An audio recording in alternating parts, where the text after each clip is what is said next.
दोस्तों फिलहाल ईरान के राष्ट्रपति के इस्तीफा के बाद चाहे वह अमेरिकी मीडिया हो चाहे वह दुनिया भर में कोई भी यही बात कर रहा है कि ईरान निरंकुश हो चुका है, ईरान पूरी तरह से हार चुका है, ईरान के पास सत्ता के केंद्र में कोई नहीं है, ईरान का जो डिफेंस सिस्टम है, ईरान का जो सैनिक है अमेरिका के अनुसार समुद्र के तल में दब चुका है। लेकिन दोस्तों इस वीडियो में मैं आपको बताऊंगा कि ईरान का डिफेंस सिस्टम कितना स्ट्रॉन्ग है। लगभग 3 महीना हो गया ईरान इजराइल अमेरिका का वार का, लेकिन इतना इम्पोर्टेंट वीडियो अभी तक आपने नहीं देखा होगा। आपको पता होगा इस वीडियो में आपको मैं बताऊंगा कि कितना लेयर वाइज ईरान का डिफेंस सिस्टम, ईरान का जो सैनिक है यहाँ पर मौजूद है और कैसे ये लोग लड़ाई करते हैं।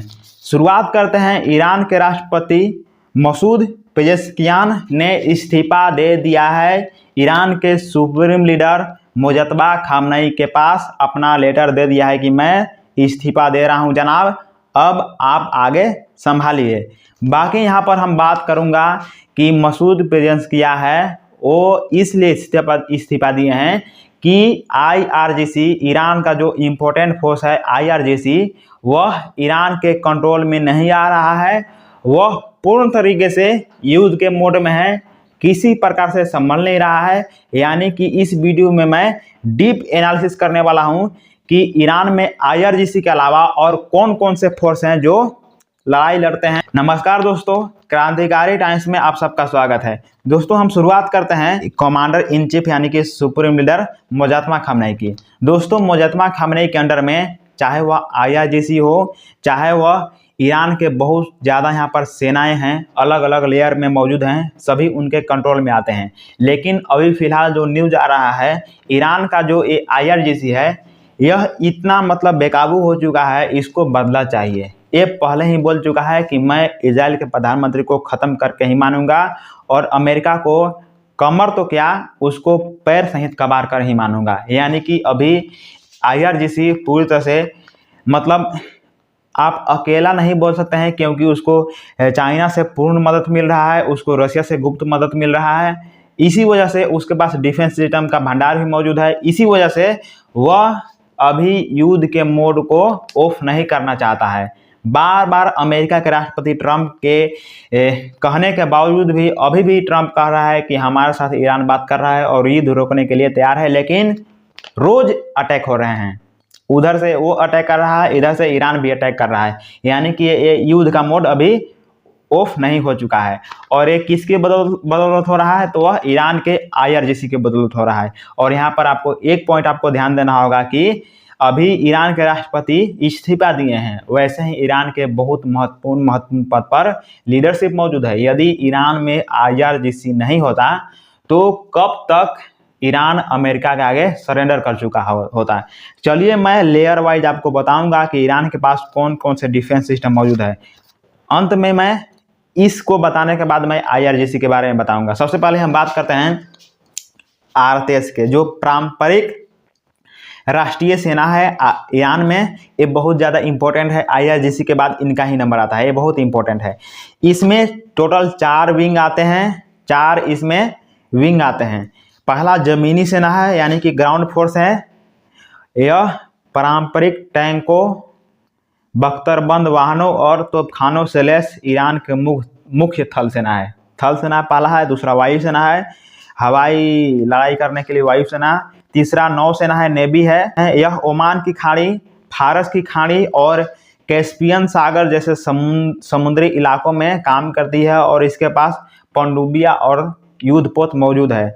और चौथा है वायुसेना, वायुसेना भी मौजूद है RTS के पास। एयर डिफेंस फोर्स है, यह देश के हवाई क्षेत्र को दुश्मन के मिसाइल और वाहन हमलों से बचाने के लिए एंटी एयरक्राफ्ट और रडार सिस्टम का संचालन करता है। ये तो आ गया RTS यानी कि पहला लेयर ईरान के पास है। दूसरा है बासिज रेसिस्टेंस फोर्स, बासिज है। यह एक अर्धसैनिक स्वयंसेवक बल है। ईरान के पास अर्धसैनिक बल है यानी कि पैरामिलिट्री फोर्स ये लोग आते हैं। इनका मुख्य काम है, ये लोग IRGC के कंट्रोल में काम करते हैं, यानी कि IRGC जो बोलता है वो ये लोग करते हैं। और तीसरा हो गया कानून प्रवर्तन बल यानी कि ये पुलिस है, ईरान के सरकारी पुलिस है, ये राष्ट्रीय पुलिस है और सीमा सुरक्षा बल सीमा की भी रक्षा करते हैं और इनका मुख्य काम है देश के अंदर कानून व्यवस्था बनाए रखना। ये तो 3 फोर्स हैं, आपको 3 लेयर में आपको पता चल गया होगा। अब चलिए बात करते हैं IRGC की, बहुत ज़्यादा इम्पोर्टेंट, इतना प्रभावशाली है दोस्तों। जब से ईरान वार शुरू हुआ है तब से मैं कोई एक चीज़ को नोटिस किया हूँ तो वह है IRGC। मुझे यही पता था कि IRGC के लिए यह टर्निंग पॉइंट साबित होगा, हर कोई झुक जाएगा लेकिन IRGC यहाँ पर नहीं झुकेगा। इसको इस्लामिक रिवोल्यूशनरी गार्ड कोर कहते हैं IRGC को।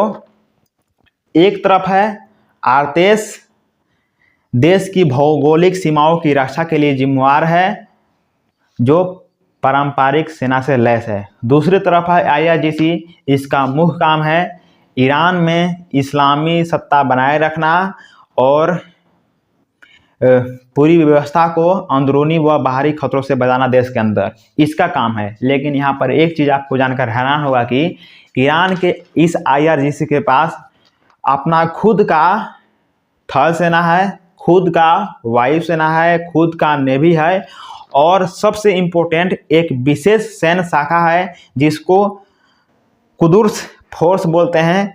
ये इसका काम है ईरान से बाहर, ईरान के जो मैत्री देश हैं जैसे कि सीरिया, इराक, लेबनान में खुफिया तौर पर सैन्य ऑपरेशन चलाते हैं, उन देश में चलाते हैं। ये IRGC का काम है। यहाँ पर आपको मैं बता दूं, यह ईरान के अंदर सबसे शक्तिशाली और पावरफुल सैनिक शाखा है IRGC।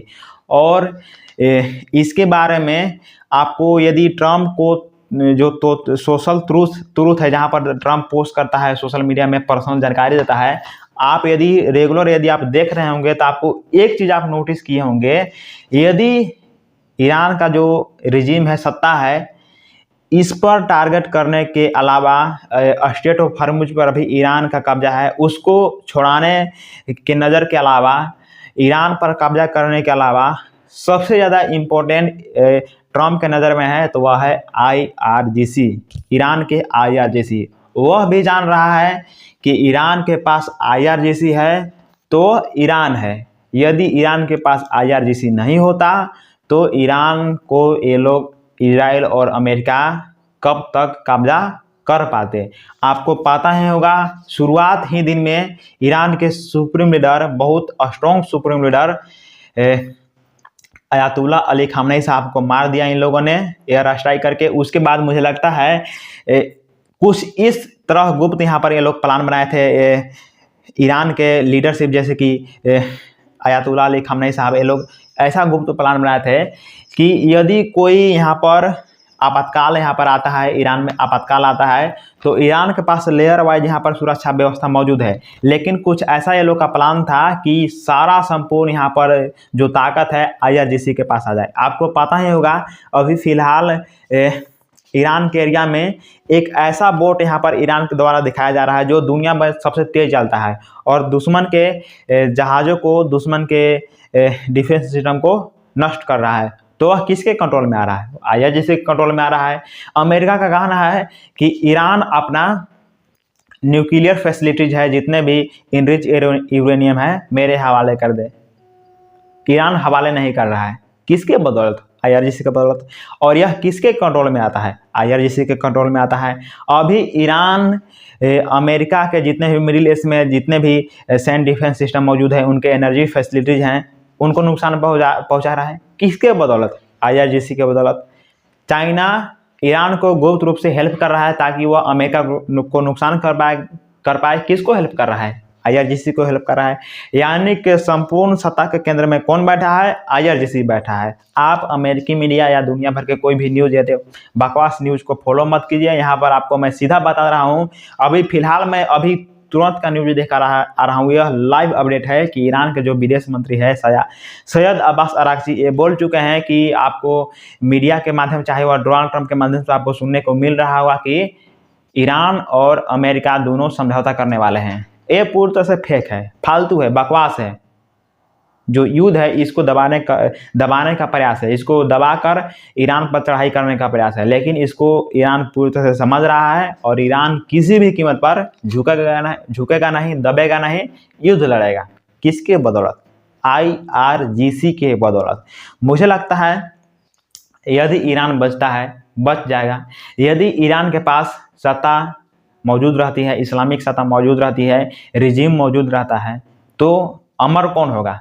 IRGC अमर होगा। इसको आप लंबे समय तक याद कीजिएगा, ईरान के IRGC। इजराइल के पास खुफिया यहाँ पर मौजूद है, अमेरिका के पास भी खुफिया मौजूद है, CIA, हर चीज़ मौजूद है। ईरान के पास भी मौजूद है लेकिन उतना स्ट्रॉन्ग नहीं है। लेकिन ईरान के पास एक चीज़ है जो लंबे समय तक याद किया जाएगा, डिफेंस सिस्टम अमेरिका के पास भी मौजूद है, इजराइल के पास भी मौजूद है, और ईरान के पास भी बहुत भयानक मिसाइलें मौजूद है जो बहुत इंपॉर्टेंट है। और ऐसा मिसाइलें ईरान निकाल रहा है जो दुनिया कभी देखा नहीं होगा। ये चीज़ इन सभी के पास मौजूद है। लेकिन जो हौसला है, जो बोल दिया है कि मैं ये कर दूंगा, प्रतिबद्धता है, जो स्ट्रॉन्ग उसके पास मनोबल है, तो वह है IRGC। यह नहीं झुकेगा दोस्तों, मैं यहाँ पर फिर बोल रहा हूँ। और लंबे समय तक ईरान के लिए आप याद कीजिएगा तो उसका एक ही नाम आएगा, वह है IRGC। तो दोस्तों उम्मीद है इस वीडियो में आपको अच्छा खासा जानकारी आपको मिला होगा। और फिलहाल इस वीडियो में इतना ही, और आपसे मिलते हैं अगले वीडियो में। तब तक के लिए धन्यवाद। जय हिंद।